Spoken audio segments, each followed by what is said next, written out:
안녕하십니까. 10월 4일 뉴스 속보입니다. 제신다 아던 총리는 10월 5일 화요일 밤 11시 59분부터 오클랜드 지역의 코로나 바이러스 제한 조치를 단계적으로 완화하겠다고 약속했습니다.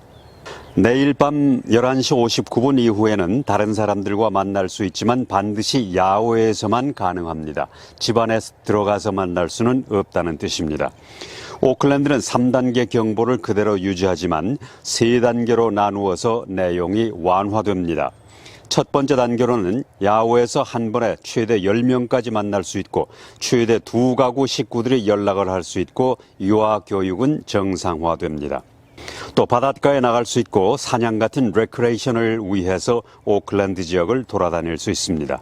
두 번째 단계에서는 더 많은 소매점이 문을 열 수 있습니다. 소매점은 마스크를 착용하고 물리적 거리를 유지하는 일반 규정으로 바뀝니다.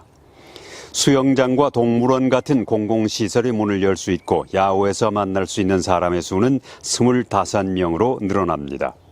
아던 총리는 이 두 번째 단계가 언제 시작될지 날짜를 지정하지는 않았습니다.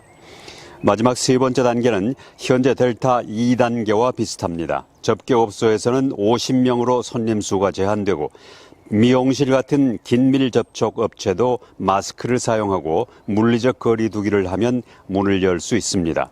또 모임도 50명으로 늘어납니다. 정부는 각 단계별로 규제를 완화하기 전에 이동이 안전한지 매주 검토하게 됩니다. 임금 보조금은 계속 제공됩니다.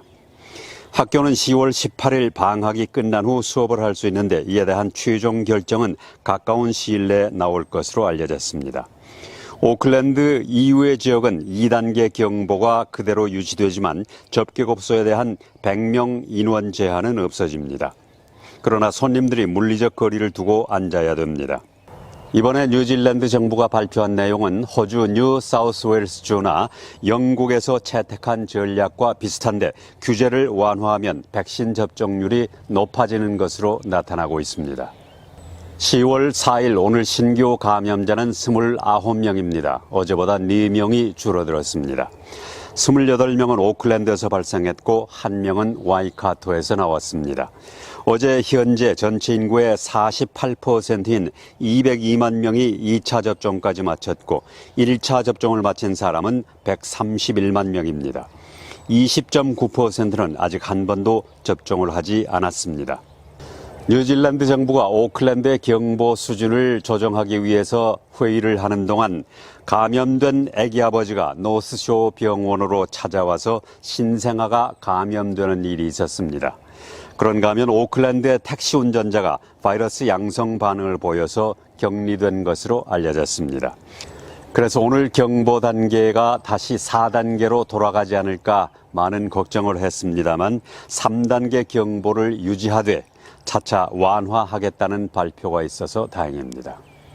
호주 빅토리아주는 어제 1377명의 확진자와 4명의 사망자를 기록했지만 10월 말에는 규제가 완화될 것으로 알려졌습니다. 또 뉴 사우스웨일스 주민들은 지난 일요일에 확진자가 667명으로 계속 줄어들고 있지만 방심하지 말라는 경고를 받았고 사망자는 10명으로 여전히 많았습니다.